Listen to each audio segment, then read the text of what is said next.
ओम विष्णुदेवाय नमः। जय श्री कृष्णा। राधे राधे मेरे प्यारे भक्तों, आप सभी को सटतिल्ला एकादशी की हार्दिक शुभकामनाएं। सटतिल्ला एकादशी का व्रत 25 जनवरी शनिवार को रखा जाएगा। यह व्रत भगवान विष्णु को समर्पित है। इस दिन भगवान विष्णु की पूजा की जाती है। इस दिन तिल का विशेष महत्व है और इसे 6 अलग अलग तरीक़ों से इस्तेमाल किया जाता है। ऐसा माना जाता है कि ऐसा करने से पापों का नाश होता है और स्वर्ग की प्राप्ति होती है। और इसके अलावा स्नान दान का विशेष महत्व है। इस बार यह व्रत शनि के प्रभाव को कम करने के लिए, कुंडली के दोषों को दूर करने में सहायक माना जा रहा है। क्योंकि एकादशी का व्रत शनिवार के दिन पड़ रहा है, इसलिए शनिदेव की भी कृपा आप पर बनी रहेगी। तो मेरे प्यारे भक्तों, अगर आप भी कर रहे हैं सटतिल्ला एकादशी का व्रत, तो इसकी पूजा विधि मैं आपको बताने जा रही हूँ कि किस तरह से सटतिल्ला एकादशी की पूजा की जाती है। 25 जनवरी को सटतिल्ला एकादशी पड़ रही है, तो 25 जनवरी को सुबह जल्दी उठकर स्नान करें और व्रत का संकल्प लें। दिन भर व्रत के नियमों का पालन करें, किसी की बुराई नहीं करें और दिन भर ओम विष्णुदेवाय मंत्र का जाप करते रहे। शुभ मुहूर्त में भगवान विष्णु की प्रतिमा या चित्र को एक लकड़ी की चौकी पर स्थापित करें। शुद्ध जल से चित्र पर पानी का छिड़काव लगाएं या फिर मूर्ति को गंगा जल या शुद्ध पानी से स्नान करवाएं। उसके बाद में स्वच्छ कपड़े से मूर्ति को साफ करें और भगवान की प्रतिमा या चित्र को तिलक लगाएं। आज के दिन चावल का उपयोग नहीं किया जाता, इसलिए तिल लगाएं, मोली चढ़ाए, इत्र चढ़ाए, दक्षिणा चढ़ाए और घी का दीपक भगवान की चित्र या मूर्ति के सामने जलाकर चौकी पे रख दे। और भगवान विष्णु को चढ़ाई जाने वाली पूजन सामग्री भी आप वहाँ पर अर्पित कर सकते हैं अपनी श्रद्धा अनुसार। और सट एकादशी के दिन चावल का उपयोग नहीं किया जाता है, इसलिए आज के दिन उड़द और तिल से बनी खिचड़ी का भोग लगाया जाता है। ध्यान रहे, अगर आप खिचड़ी बना रहे हैं तो उसमें चावल नहीं डालें, चावल की जगह आप तिल डालें। और आप भोग लगा रहे हैं तो उस भोग में तुलसी का पत्ता ज़रूर डालें, क्योंकि तुलसी के पत्ते के बिना भगवान भोग को ग्रहण नहीं करते हैं। उसके पश्चात आप अपनी एकादशी की कथा पढ़ें। उसके पश्चात भगवान विष्णु की आरती करें और जो आपने चौकी पर लोटे में जल भर के रखा था, तो उस जल को भगवान सूर्य को सूर्य मंत्र बोलते हुए अर्घ दे दे। और जो आपने खिचड़ी का भोग लगाया था, जिनका एकादशी का व्रत नहीं है, उस खिचड़ी को परिवार में बांट दे और खुद के लिए थोड़ा सा रख ले। आप अगले दिन उस प्रसाद को ले सकते हैं पारण करते समय। और अगर संभव हो सके तो अगले दिन ब्राह्मणों को भोजन कराएं और उसके बाद में स्वयं भोजन करें। और स्वयं भोजन करने से पहले जो आपने खिचड़ी का भोग लगाया था, सर्वप्रथम उसको ग्रहण करें, उसके पश्चात भोजन करें। तो आइए अब जानते हैं सटतिल्ला एकादशी पर तिल का महत्व। सटतिल्ला एकादशी पर तिल का विशेष महत्व है। तिल का 6 तरीक़ों से उपयोग करना शुभ माना जाता है।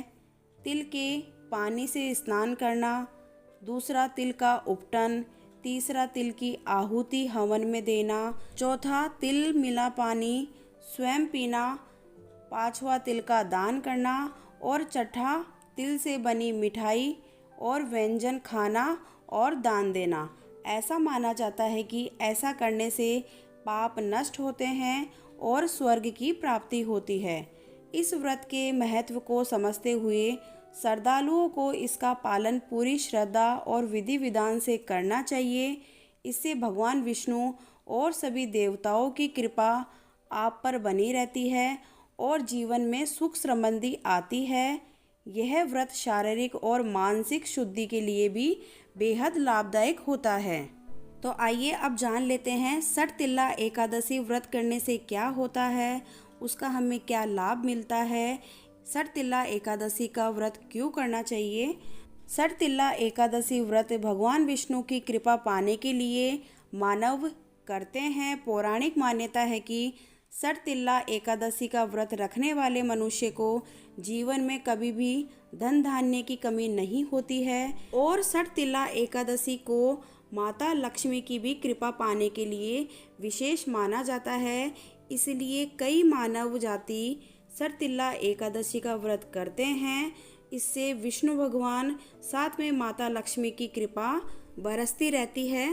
एकादशी का व्रत भगवान विष्णु को समर्पित है और एकादशी का व्रत बहुत ही नियम पालन से किया जाता है। तो कई महिलाओं का सवाल होता है कि यदि स्त्री मासिक धर्म से गुजर रही होती है तो क्या एकादशी का व्रत कर सकती है। तो आइए जान लेते हैं कि मासिक धर्म में एकादशी का व्रत करना चाहिए या नहीं करना चाहिए। हे ब्राह्मणों, क्षत्रिय, वैश्य और शूद्र कोई भी हो जो पूर्ण श्रद्धा से एकादशी का व्रत करता है उसे अवश्य मोक्ष की प्राप्ति होती है। मनुष्य को एकादशी के दिन कभी भी भोजन नहीं करना चाहिए और यदि कोई स्त्री मासिक धर्म से गुजर रही हो तो उसे भी एकादशी के दिन भोजन नहीं करना चाहिए, लेकिन एकादशी का व्रत वो कर सकती है और सैगारी सामान से बने हुए व्यंजन और फल खा सकती है।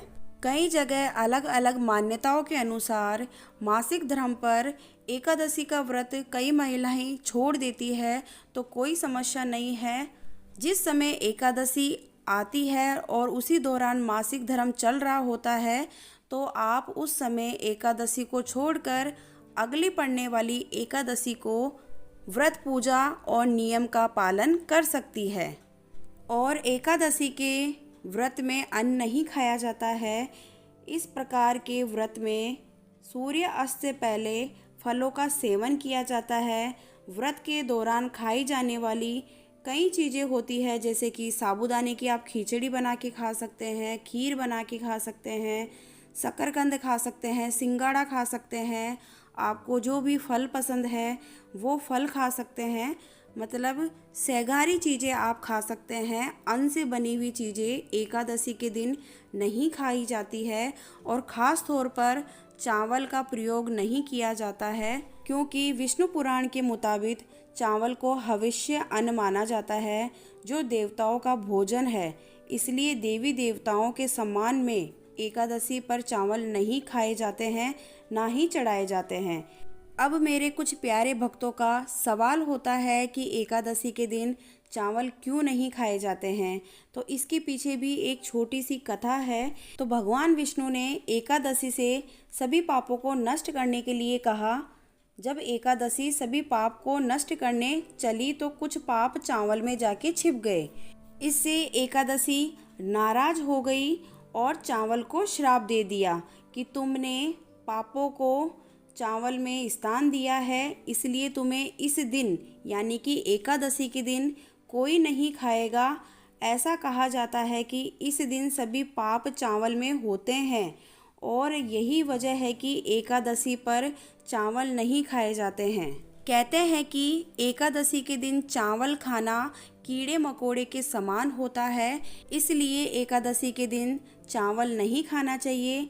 चावल अगले दिन जब आप एकादशी का पारण करो तब खाना चाहिए, यानी कि द्वादशी के दिन।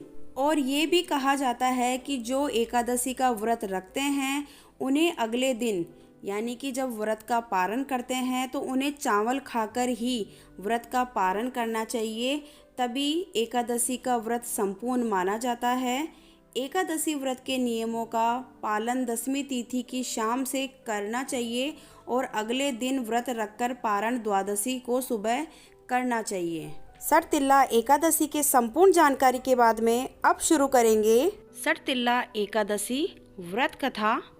एक समय की बात है, एक ब्राह्मणी अपने पति के स्वर्गवास के बाद भगवान विष्णु की अत्यंत भक्ति में लीन हो गई। वह प्रतिमास एकादशी का व्रत रखती थी और भगवान के चरणों में लीन रहती थी, परंतु भक्ति के साथ साथ दान और पुण्य का महत्व को वह नहीं समझ पा रही थी। उसकी भक्ति में त्याग और उदारता का अभाव था। यह देखकर जगत के पालनहार भगवान विष्णु चिंतित हो उठे।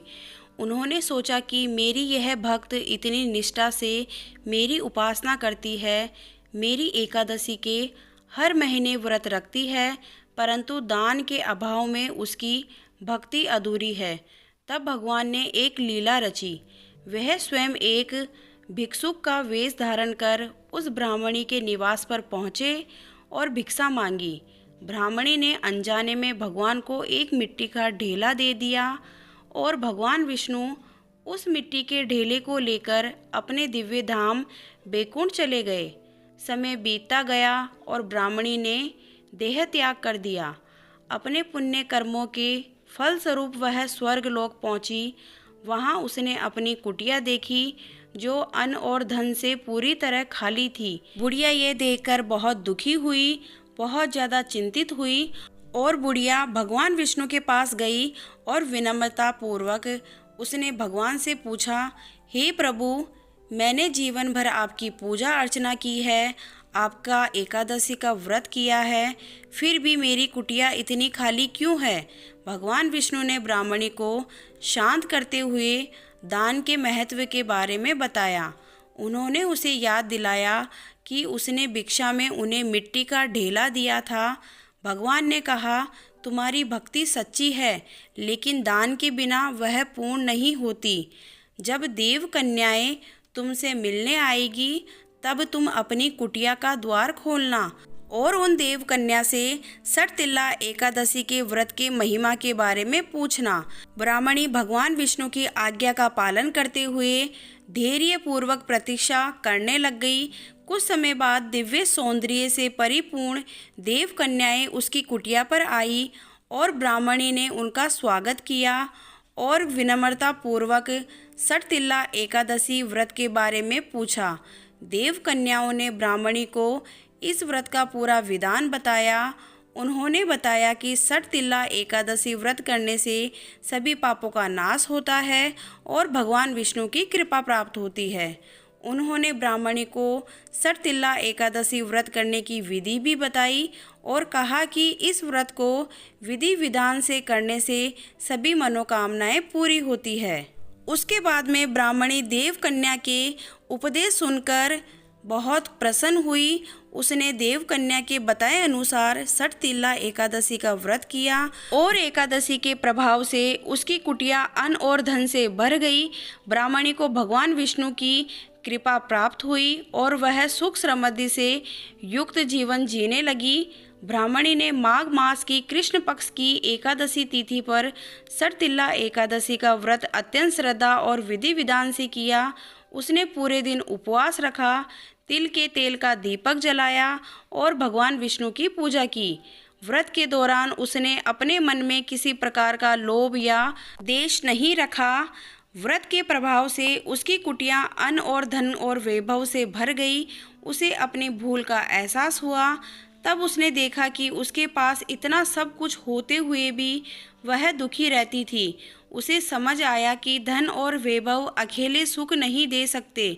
सच्चा सुख तो दान करने और दूसरों की सेवा करने में ही है। इस घटना ने उसे दान के महत्व का ज्ञान करवाया। उसने अपना सारा धन गरीबों और जरूरतमंदों को बांट दिया और ब्राह्मणी को इस दान से उसे असीम शांति और संतुष्टि मिली। यह कथा हमें बताती है कि सटतिल्ला एकादशी का व्रत मात्र भक्ति का ही नहीं अपितु दान पुण्य का भी प्रतीक है।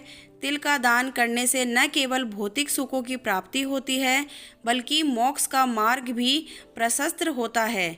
ये व्रत हमें त्याग और उदारता और निस्वार्थ सेवा का पाठ पढ़ाता है। तो मेरे प्यारे भक्तों, अगर आपको यह कथा अच्छी लगी तो इसे ज़रूर शेयर करें और लाइक करें। और अभी तक मेरे चैनल को सब्सक्राइब नहीं किया है तो सब्सक्राइब कर ले ताकि आगे आने वाले व्रत त्यौहार की ज़रूरी सूचना और कथाएं मेरे चैनल पे आपको मिलती रहे।